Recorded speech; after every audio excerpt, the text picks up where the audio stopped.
Okay, welcome everybody back for another fantastic episode of Ebony Tree Council on the off the top, where we do homage to some amazing individuals in our community. We're talking to entrepreneurs, we're talking to college graduates, and we're talking to people that have just transformational stories.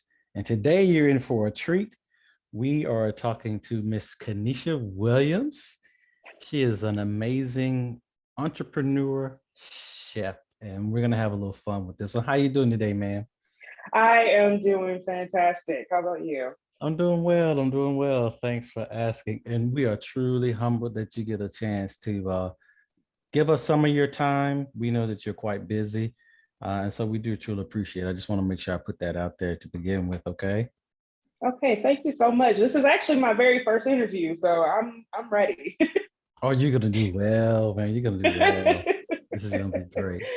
So where we start at, it was to kind of try to get a feel for the audience's behalf on your journey coming out of high school.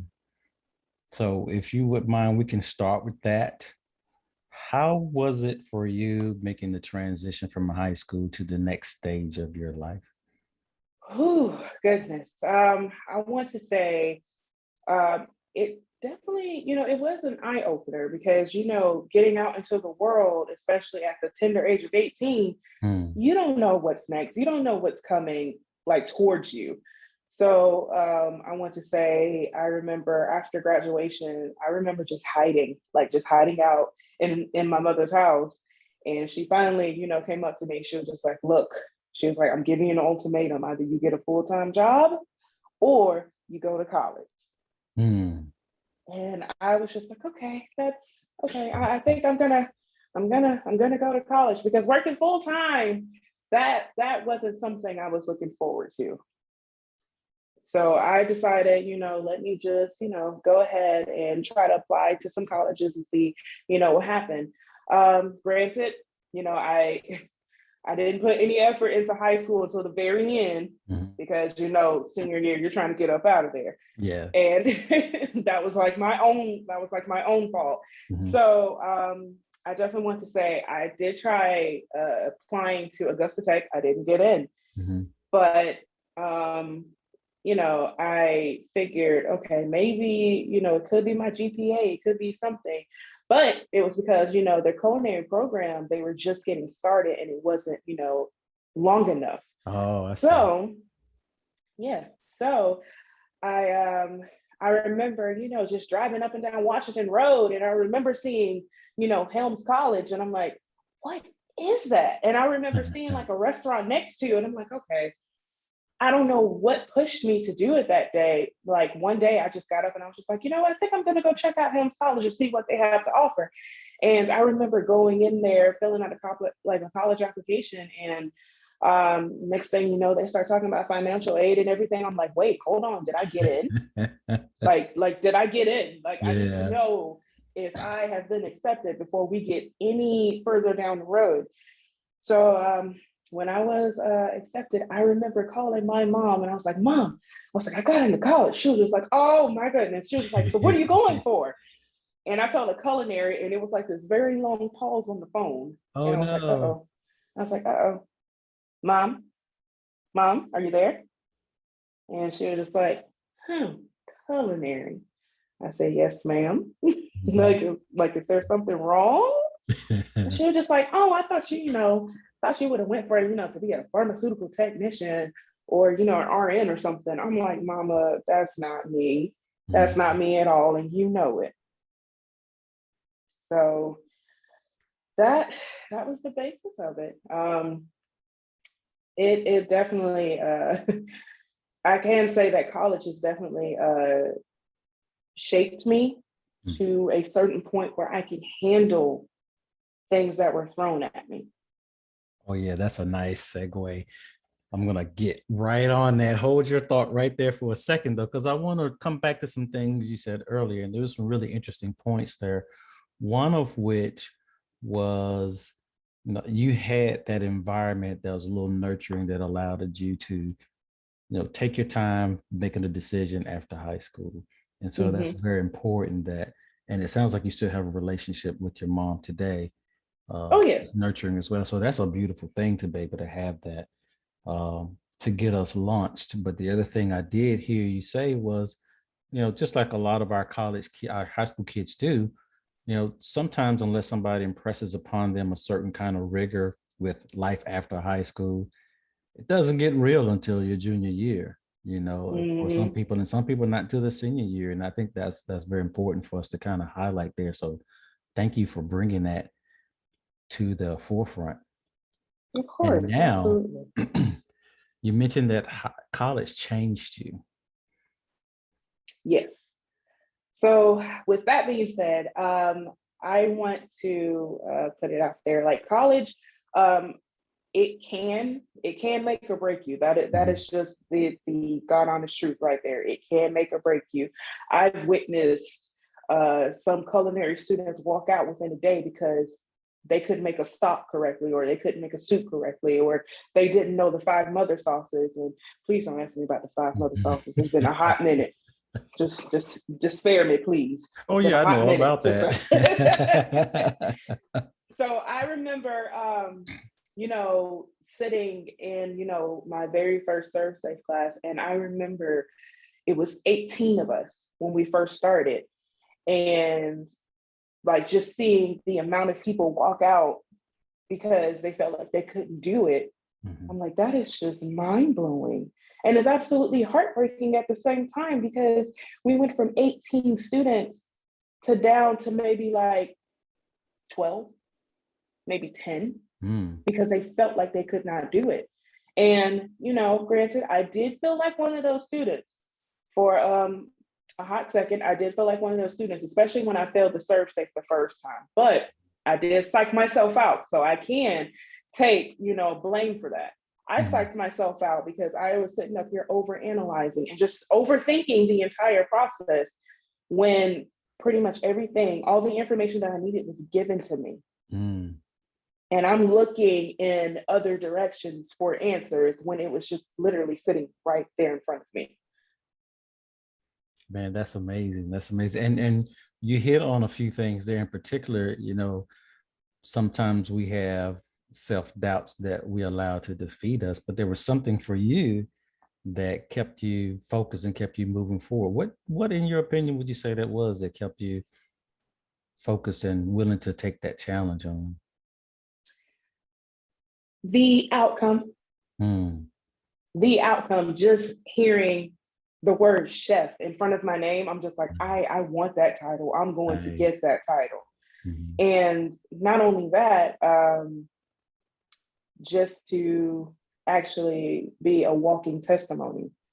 Like you can do anything long as you set your mind to it.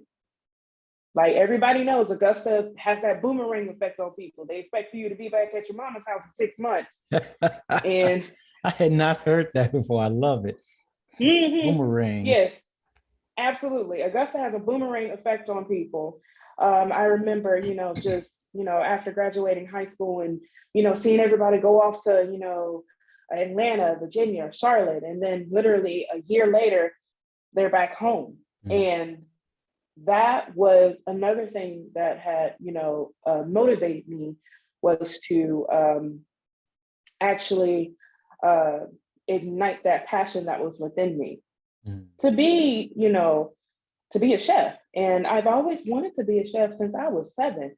I remember one vivid memory I have was, at my dad's house on the weekends. My parents, they were separated at the time. And I remember, going to my dad's house, like, on the weekends. And I'm like, oh, I'm going to my dad's house. I'm about to get spoiled. He gonna feed me.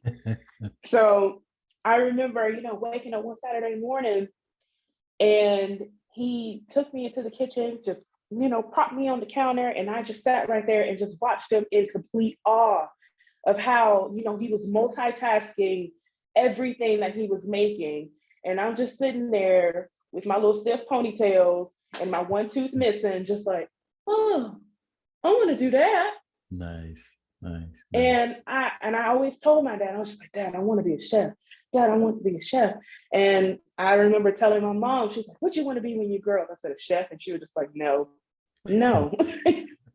I'm like, well, why not? And I can tell you now, it is the most funniest thing with my mother. She was just like, I'm so glad you didn't listen to me. Beautiful, I said, beautiful. what makes you want to say that, mama? She was just like, girl, do you not see the way that you cook? I'm glad you didn't listen to me. You know, took the stress off of me. Now you can make all the Thanksgiving sides and everything. You can do it for every holiday. I said, hold on now. Wait a minute. No, no, no. Handed No, down the no. torch. She's handed down the torch and I'm not trying to take it. I'm trying to run from it, but she just, keeps showing up with it. So So what is it that really ignites you about being able to cook for other people? it's just seeing the expression on their faces. Mm-hmm. Because usually anybody, like anyone will tell you that my friends, they will tell you when I cook, I don't eat. Usually I just taste as I go to make sure everything is right. However, I don't sit down and have a meal because I want them to have that full experience. I want them to enjoy it.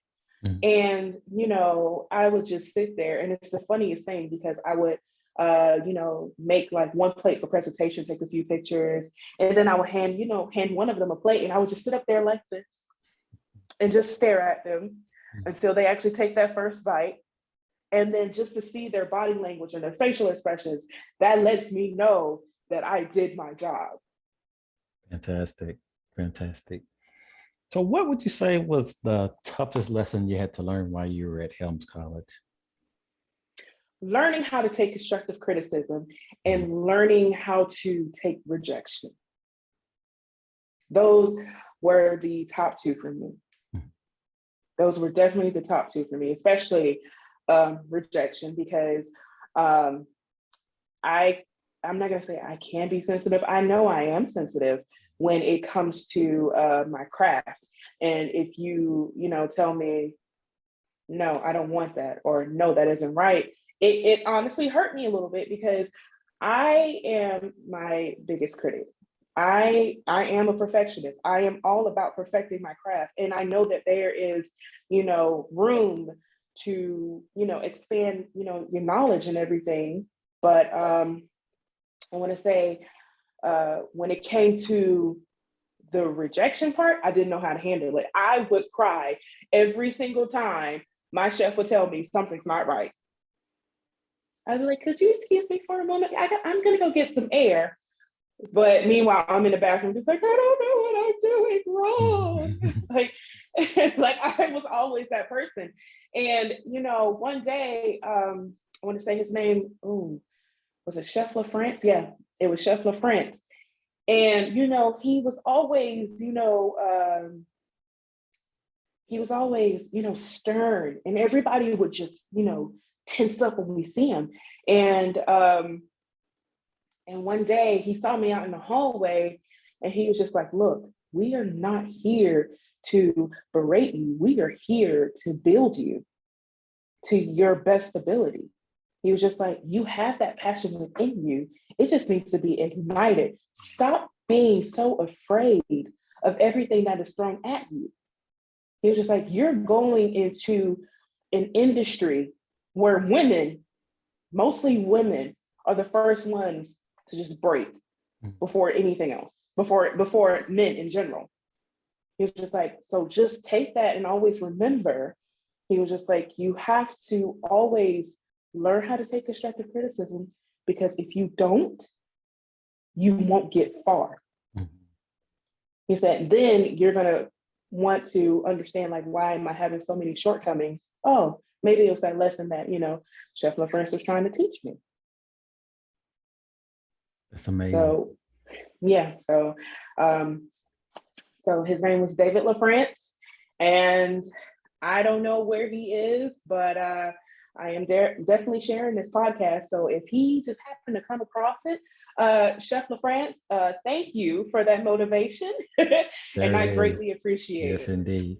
I mean, because everybody, we need someone in our life at times to redirect us, and it's just a matter of how they go about doing it that causes us to stand up or causes us to, retreat even further into our shell. And so it sounds like with, Chef LaFrance, you found somebody that allowed you the room to grow and help you understand the why. And that's important. Being able to understand the why behind a piece of criticism, giving it context, makes it relevant. And if you don't give context, and then you don't serve the person that you're trying to help, that's amazing. Absolutely. I mean, I could go on, like there's a list of chefs who absolutely helped me within that, within the school that pushed me to be great. I mean, I have a list of them, and and God knows how much I love them, and I honestly cannot thank them enough for even pushing me to be this far. So I'm just going to do a little shameless plug. I'm going to drop some names for you. You don't mind at all. Okay. So you have Chef Erica Cheney. Mm-hmm. She was actually the executive chef of the 5 o'clock bistro downtown. Mm-hmm. You have Chef David Ross. You have Chef Paige Chapman Harden. And you have Chef Kanesha Thomas. Mm. And Kanesha, when I tell you, I have never, and I mean never, idolized a beautiful, strong Black chef as much as I did her. And the fact that I had the opportunity to work for her for my externship, when I tell you, I have never been so blessed, because she showed me one thing. She always showed me that you can do anything, no matter what gender you are. You can run with the big boys. You can always run with them. When I seen her knife skills, when I seen the way that she would fillet whatever protein that was put in front of her in under 5 minutes, I was just mind blown. I was just like I'm going to do that. Nice. And everybody else would see her as, well, she's intimidating, or she's this, or she's that. And I'm just sitting up here like, I don't know what you guys are talking about. I really like her. Mm-hmm. And she definitely had a part of me becoming who I am today as well. Wonderful. And I can only imagine seeing you there, being strong enough and having the courage to ask. A lot of times when people label you as intimidating, it's because they haven't gotten the courage to just ask you. And, mm-hmm. and we know from scripture tells us you have not because you ask not. So mm-hmm. in that regard, we're on point with being able to tell our kids it's okay to ask for help and ask for direction, but don't be afraid of the criticism. And I really love that you brought that out there. Constructive criticism will happen. Mm-hmm. That's how we are sharpened, and that's how we grow. And just a matter of being able to stand up to that and move forward. And so now you're made it through Helms College and you graduated. What was that like for you? Well, it had some ups and some downs. I want to say I graduated with my diploma, and I don't know what pushed me to do it, but I decided to do it again, and I went back for my associates. So I have a diploma and an associate's in culinary arts. And I want to say and for a while I thought about going back to school yet again and getting my bachelor's, and I'm just like, hold on, let me slow my roll, give me a minute, let me enjoy this little freedom I have before I get back into it. And I want to say after Helms, I want to say I started working for the Pinnacle Club downtown. That was my very first kitchen job. And I remember walking in for an interview, and I remember this chef, his name was Raymond Carter, and he had this very intimidating aura. And I'm just like, I don't know what it is about this man, but I am terrified. And I was just like, I don't know if I'm going to get this job. And Lord and behold, I walked out with a job that day. And walked in, I want to say a couple of days later on my very first day.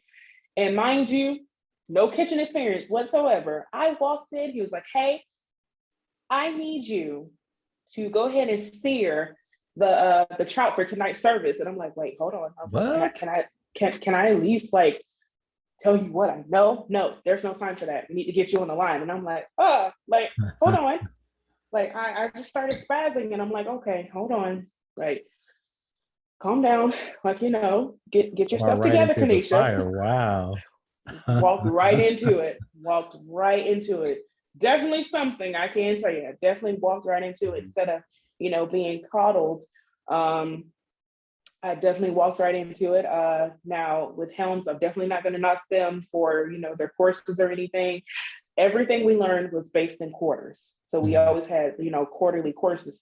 But like they always say, you always have, more room for knowledge at any given time. And then not only that, you're going to always learn as you go. So with the Pinnacle Club, I was there for a year. I started there when I was 23. So I worked there from 2017 to 2018. And I remember, it had its ups and it had its downs, but it did give me the how can I say this? They did give me the drive to want better things for myself. That's for sure. I remember walking in and, us being like, understaffed, and he'd be like, hey, so we have, a party of like 200 going on downstairs, upstairs, we're open for dinner service. And then, we have happy hour that's going to have like 50 people as well. And mind you, just running around the kitchen from like 4:30 in the afternoon up until maybe like 12:30, sometimes 1 a.m. And then just going home and just starting my day all over again because I was also working in Starbucks full time as well. Oh yeah, I remember Yeah. that. Yeah, So I was my running. goodness. So I was But definitely running. it sounds like though it's a testament to your confidence and your skills that they were able to put you right into the fire so early. So they saw something in you that said she could do this. Mm-hmm. And how did everything turn out? Oof.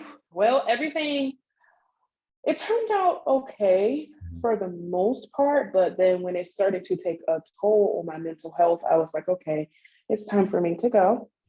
And I left and I decided to, I was just like, all right, you're just going to take 6 months off and then maybe get back into another kitchen. But, you know, one day, like I was walking, down Riverwalk, and I had an epiphany. I'm like, there's nothing else here for me. Like as far as like, what Augusta has to offer, especially with the craft that I chose, I was like, there's not that many options for me unless, it's like a chain restaurant. I want something bigger. I want something more. And I want to say I end up taking like a year off. And I'm like, okay, all right. Fast forward to 2019. I remember, reaching out to this chef at a country club in Ackworth. And apparently he's been watching everything that I've been doing. And, he was just like, he reached out to my mother and he was just like, let your daughter know if she ever decides to move to Atlanta, she has a job right here. Oh, beautiful. Mm-hmm. Beautiful. Mm-hmm. So I took that initiative and I remember telling my mom, I was like, hey, mom, I am, 25 and I think it's time for me to leave the house. like you can't baby me forever. I gotta go. I'm sorry. Go. Bye. Okay. I drove from Augusta to Ackworth for a job interview, got hired the same day. And I remember calling my mom, and once again, she did that long pause. Once again, she did that very long pause, and she was just like, well, congratulations. So when do you start? I said, 2 weeks. 2 weeks? Yeah. So where are you going to live? I was just like, look, I already got that settled. We're okay. She's like, you're really about to leave me in 2 weeks? I was like, yeah.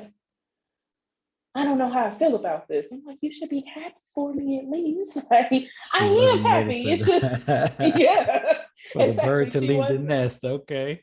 She, you know what? She just went into complete panic mode. And I thought it was the most adorable thing. I'm just like, Mama, I'm going to be Oh. fine. I kept telling her, I'm going to be okay. I'm going to be fine. She's like, I don't know. And I'm like, Mom, I've never been so passionate about something Mhm. ever in my life. I was just like, let me do this, please. And, end up leaving my previous job. And of course, the naysayers, they always got something to say. Oh, she'll be back in 6 months, or she'll be back in a year. Here I am, 2 years, still in Atlanta and still chasing my crazy culinary dream. There it is. There it is. And so you mentioned something I want to really touch on too, because you talked about leaving the nest and Mm-hmm. those naysayers and everything.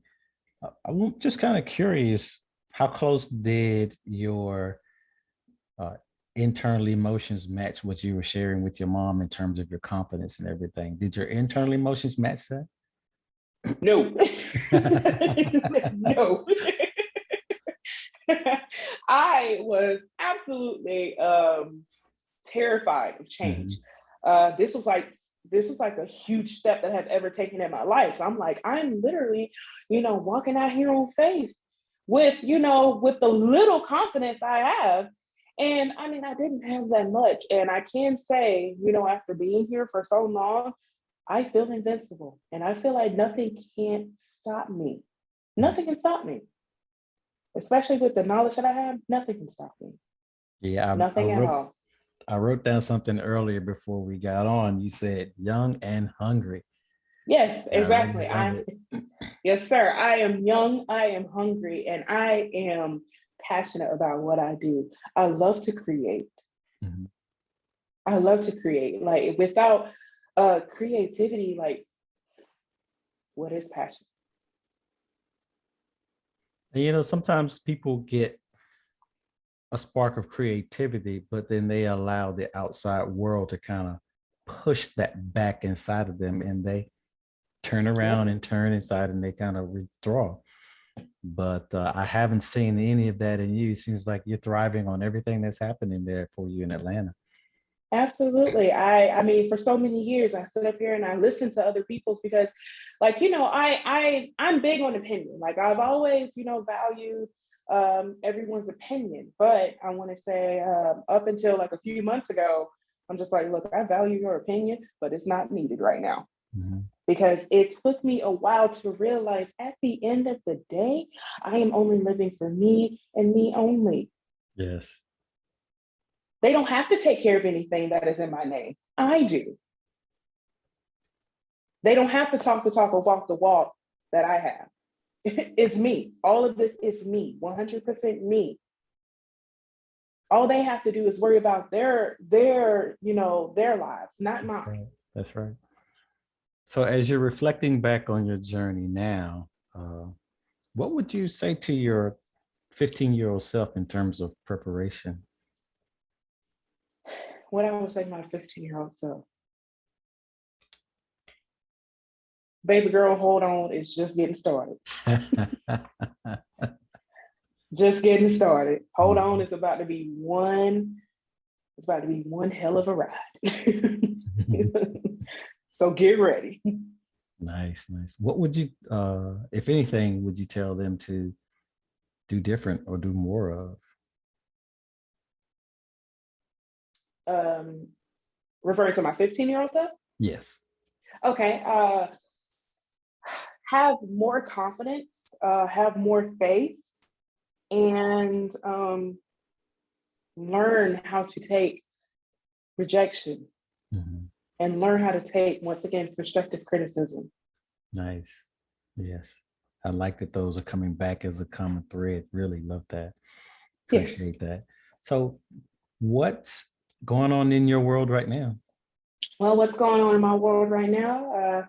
Once again, took that leap of faith and, decided to start my own business. Dominique. Thank you. That's Uh, wonderful. Really love it. Thank you. It's called Dominique's Comfort Cuisine. Mhm. Dominique is basically a family name, Mhm. and it's my middle name, my father's middle name, and my brother's middle name. So I definitely wanted to make sure, it had like some kind of family tie to it. Now, the Comfort Cuisine part, that comes from that good old, Southern food, basically. Like I always tell people, I am a 27-year-old woman who cooks like somebody's grandma. Oh. So, you have obviously been prepared through your whole life to stand in front of uncertainty and try new things. And so, what was it about starting your own business that was important to you? Starting my own business, definitely to let it be known that, um, you know, entrepreneurs, they could be strong Black females as well. Mhm. That was like my main thing. They could be strong Black females as well. And not only that, I definitely want to set an example for my siblings. I am the oldest of six. Okay. So Okay. I definitely want to, set an example for my siblings and, show them like, you don't have to stop dreaming or you don't have to stop chasing your dreams just because other people told you you will never accomplish them. Okay. Hold it. Mhm. Uh, I like to write nuggets that our guests share, and I really love that when you said you don't have to stop dreaming. And then what else did you say? You don't have to stop. I have to write that down, man. It's okay. It's okay. You don't have to stop dreaming or Mhm. chase your dreams Oh, okay. Just just because. because others couldn't. Powerful. That is so powerful. That might be the quote of today. Oh, thank you. Yes, definitely. And really appreciate that. So, uh, just kind of curious about this too. What was your success story? And what I mean by that, what was the first time that you had a meal that was just absolutely a hit? Ah, I want to say back in Augusta, Mhm. around the time that I was working for Starbucks, I was actually like, I was actually cooking on the weekends. Like I started Dominique's Comfort Cuisine back in 2019. Okay. Okay. So I didn't completely establish myself until, a couple of weeks ago, legally, of course. But I want to say 2019, that definitely was the year for me. Um, I want to say it had to be the doggone shrimp and grits. Mhm. Now It you're had to talking my be, language now. I'm a shrimp and oh grits my connoisseur, goodness. so wait a minute Hold now. on now. Are you really? Yes, I when I travel to restaurants, that's the first thing I'm looking for. So we're gonna have to talk. Definitely. Oh, I'm coming to absolutely. Atlanta. Absolutely. Oh, I don't know now. This shrimp and grit recipe I got, it might hurt you. Hold on, Fred. I'm down for the hurt. Let's do it. Okay. All right. That's So so definitely nice. the shrimp and grits is what really kicked off. And it's just so funny. I've like whenever I get the chance to, talk to, some of my friends back home, or when I talk to my mom, she's like, when you gonna come back home and cook? Mhm. It's always, when are you gonna come back home and cook for me? I'm like, speaking of her, she just called. Mama, not right now. Sorry. Hey, mom. So, right.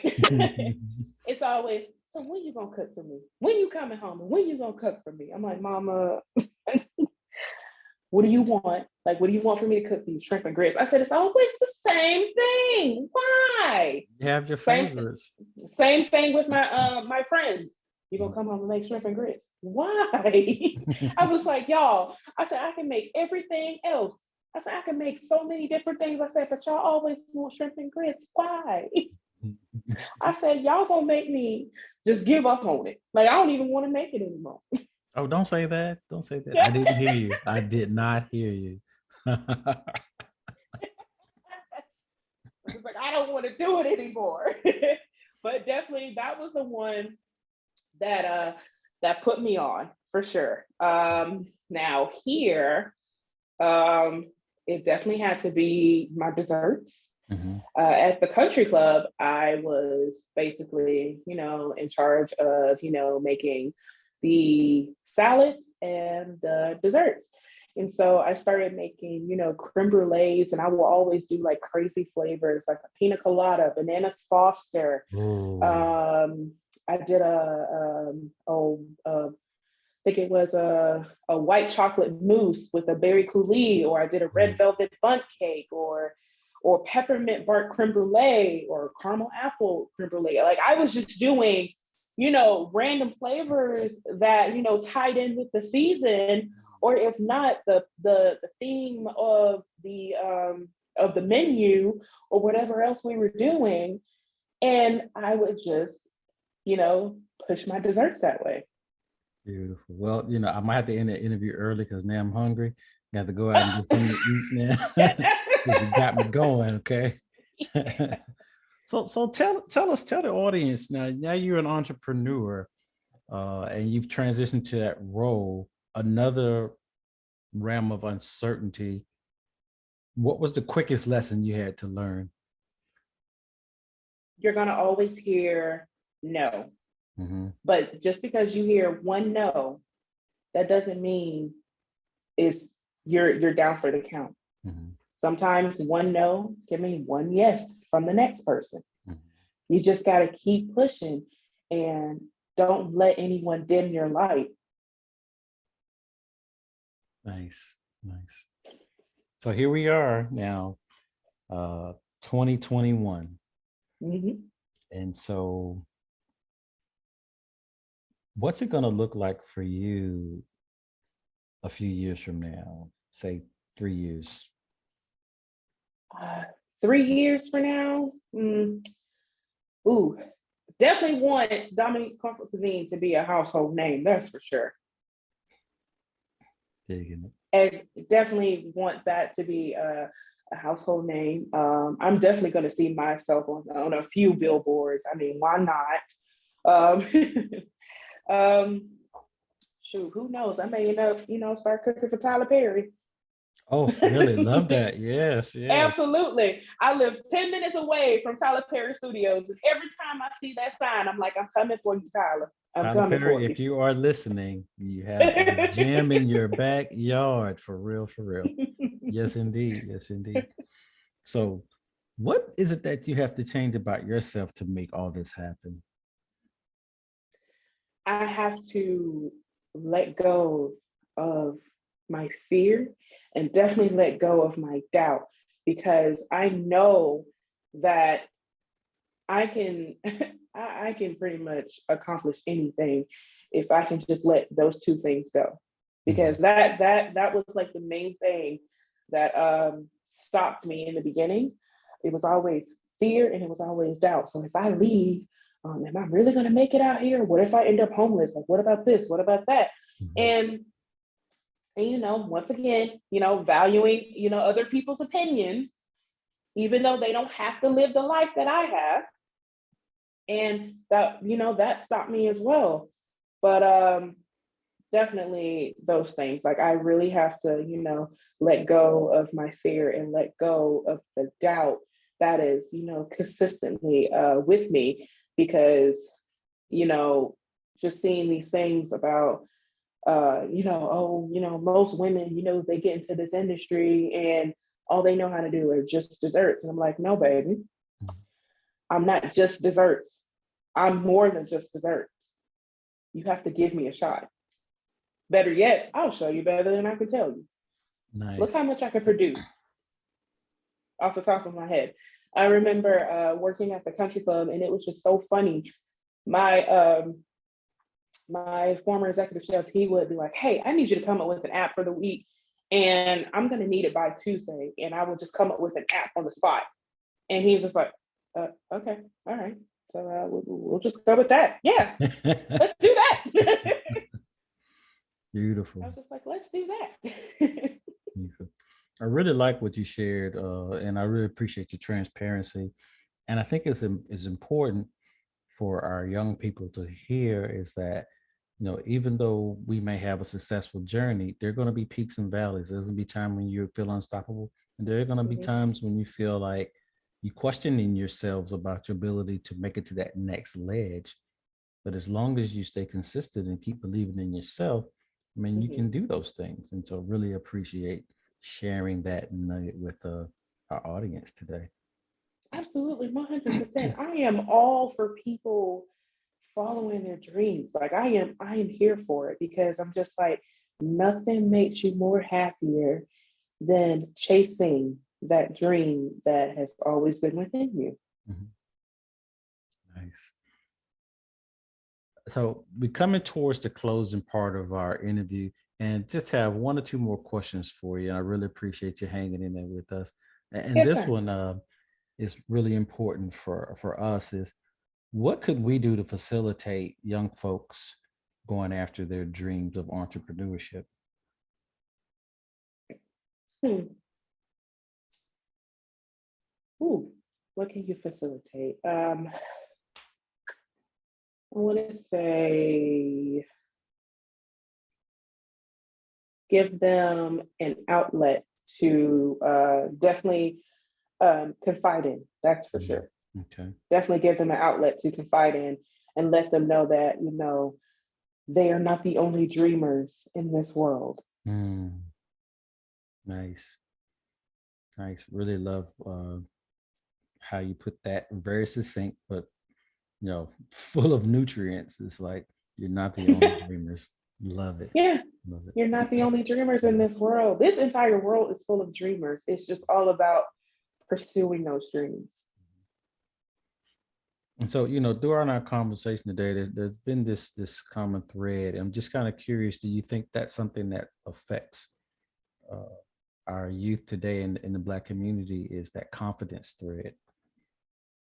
Yes, most definitely, because with with me being a Black woman in such a in an industry where it's predominantly white Hmm. and it's predominantly just male figures around, like that's definitely, it can be quite intimidating um, to, that specific type of gender and race because they're not used to seeing, Black people going out there and, accomplishing things that they've always wanted.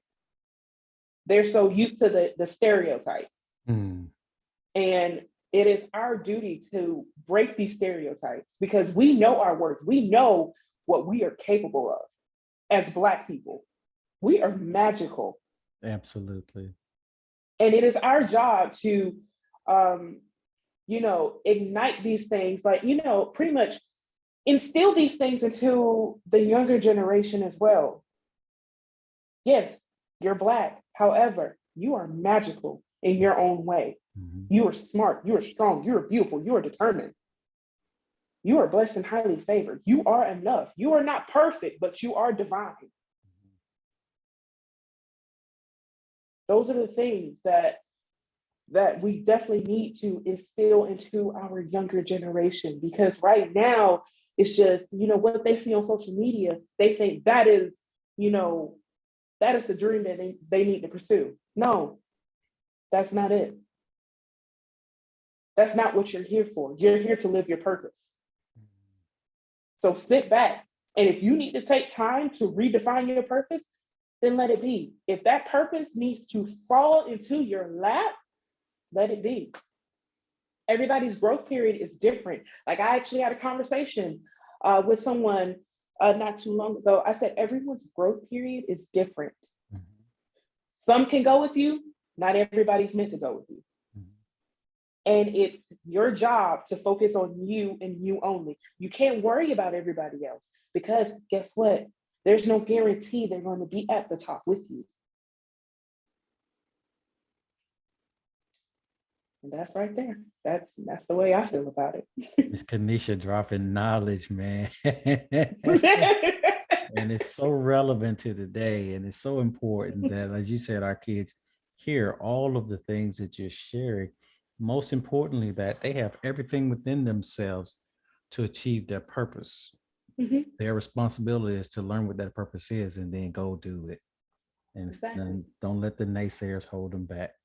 Absolutely not. And I highly encourage my siblings on the daily. Do not let anybody dim your light. You know what your purpose is in life, and you go out there and you live it. Mhm. Because guess what? You're only living for you and you only. Those naysayers, those are the people who didn't follow their dreams.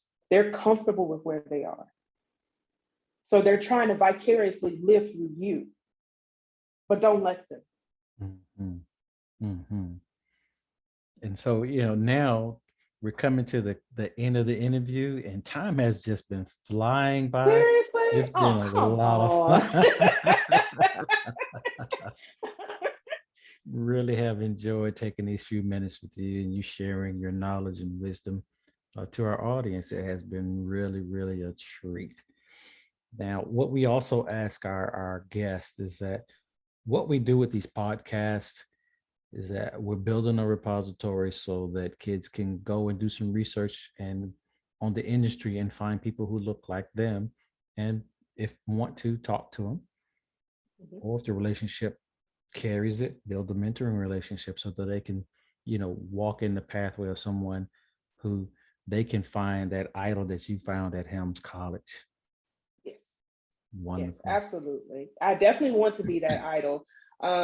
I want to say when I reach the peak of my career, I definitely want to hold, I definitely want to like, do like Saturday chef classes for children or, just have like some kind of, activity or something that, that can get the entire family involved, Mhm. if anything, especially if, culinary piques the child's interest, especially at the tender age of 7, because most children don't know their passion until they're late in their 20s. And the fact that you have some children that know what their passion is from age 5 up until now, those are the chosen ones. The chosen ones. I love it. I They love are it. the chosen ones. Okay. And so now I really appreciate that chosen one. Last one, you have the floor. We're going to end it here. What can you tell our young audience about the importance of what the food they ingest in their body does for them and their growth?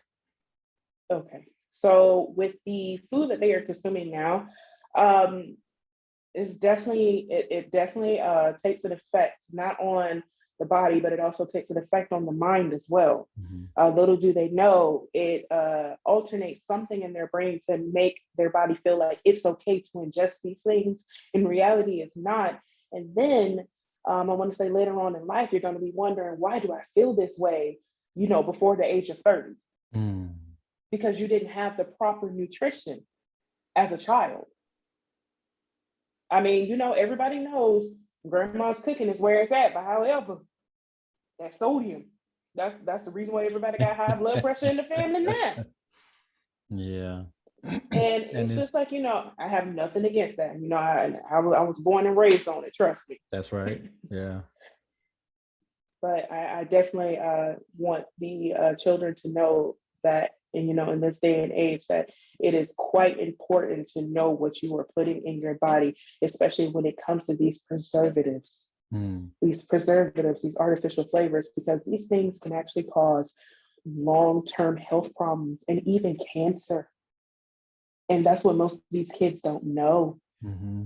Like all the red dye or the yellow dye, whatever type of dyes that they're consuming, they're basically increasing their chances of getting cancer Hmm. or some kind of liver disease.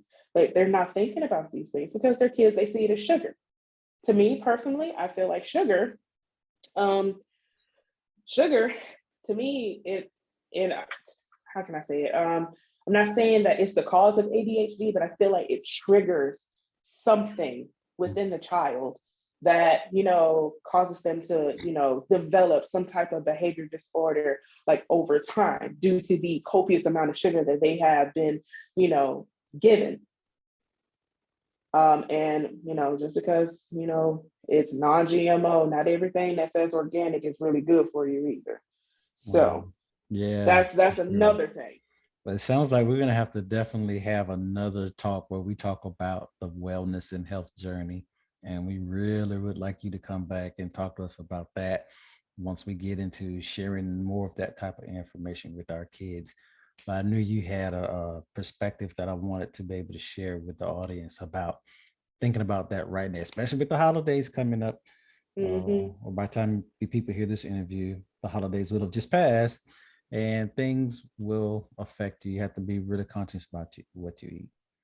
Absolutely. Absolutely. Like you're talking to someone who who grew up on Happy Meals on the regular. Mm. So, and then, I realized like how much, effect it has taken on me as I got older.